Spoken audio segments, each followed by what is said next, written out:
साल पूरा हुआ है और 1 साल पूरा होने पर कार्यक्रम में उपस्थित सभी सम्मानित अतिथियों एवं राजस्थान की 8 करोड़ देवतुल्य जनता को मैं प्रणाम करता हूं।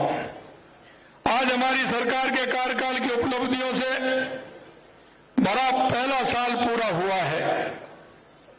यह देश गाय, गंगा और गायत्री का देश है। यह सौभाग्य की बात है कि यह अंत्योदय सेवा शिविर पिंजरापोल गौशाला में आयोजित हो रहा है। मान्यता है कि गौ माता में 33 कोटि देवी देवता वास करते हैं। गौ माता सहित उन सभी देवताओं को भी मैं आज के इस अवसर पर प्रणाम करता हूं, उनका नमन करता हूं, वंदन करता हूं।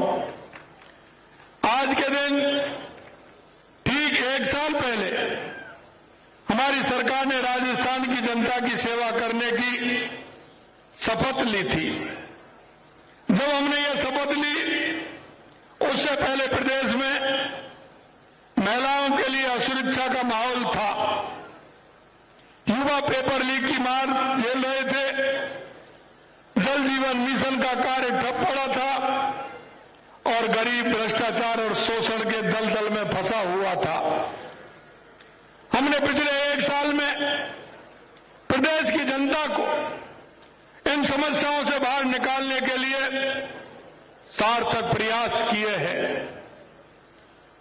युवाओं को रोजगार दिया है, महिलाओं के लिए सुरक्षा सुनिश्चित की है, किसानों को संबल देने का काम किया है और गरीब को सामाजिक न्याय देकर सशक्त करने का काम हमारी सरकार ने किया है।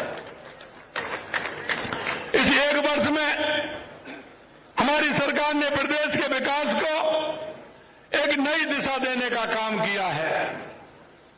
आज हम सभी यहां अंत्योदय सेवा शिविर के कार्यक्रम के अवसर पर एकत्रित हुए हैं। यह कार्यक्रम हमारे समाज के, क्योंकि हम अंत्योदय की बात करते हैं, पंडित दीनदयाल उपाध्याय के अंत्योदय को लेकर के चलते हैं और हमारे देश के यशस्वी प्रधानमंत्री नरेंद्र मोदी जी कहते हैं कि अंतिम पंक्ति में जो व्यक्ति खड़ा है, पंडित दीनदयाल उपाध्याय ने अंत्योदय की जो परिभाषा की है, हमारी केंद्र की सरकार हो चाहे हमारे राज्य की सरकार हो, वो अंत्योदय के प्रण को लेकर के हम चलते हैं। मैं कहना चाहता हूं अंत्योदय सेवा शिविर कार्यक्रम के अवसर पर एकत्रित हुए ये कार्यक्रम हमारे समाज के कमजोर और जरूरतमंद वर्गों को संबल देने का प्रतीक है। इस अवसर पर मैं, जैसा मैंने कहा, भाजपा के पुरोधा रहे पंडित दीनदयाल उपाध्याय जी द्वारा दिए गए अंत्योदय के सिद्धांत की चर्चा करना चाहूंगा, जो हमारे कार्यों को प्रेरणा देता है। अंत्योदय का अर्थ है समाज के अंतिम व्यक्ति तक समृद्धि का विकास पहुंचना चाहिए।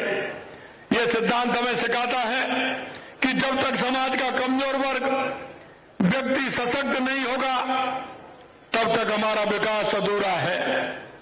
और हमने पहले दिन ही कहा था, हमारे देश के यशस्वी प्रधानमंत्री नरेंद्र मोदी जी कहते हैं कि देश के अंदर 4 जातियां हैं। 4 जातियां युवा, महिला, किसान, मजदूर, और हम उनके उत्थान के लिए काम करते हैं। हमारा युवा सशक्त होगा, हमारी महिला सशक्त होगी, हमारा किसान सशक्त होगा, हमारा अंतिम पंक्ति में बैठा हुआ हमारा वो श्रमिक, हमारा मजदूर सशक्त होगा तो हमारा राजस्थान सशक्त होगा, हमारा भारत सशक्त होगा। राज्य सरकार द्वारा लगभग 90 लाख जरूरतमंदों को पेंशन दी जा रही है। हमारी सरकार ने अपने 1 वर्ष के कार्यकाल में 5.5 लाख से अधिक नए पेंशनरों को जोड़ा है। मैं आपको कहना चाहता हूं, ये 5.5 लाख पेंशन, जितने पेंशनर थे 5.5 लाख, ये कोई एक साल के अंदर नहीं आए। मैं कहना चाहता हूं पूर्ववर्ती की सरकार को कि उन्होंने उन जिन पेंशनरों को आवश्यकता थी उनको जोड़ने का काम क्यों नहीं किया। उन्होंने ऐसा क्या दोष किया था जो उन्हें 1 लाख 1.5 लाख लोगों को नहीं जोड़ा। मैं आपको कहना चाहता हूं, मेरे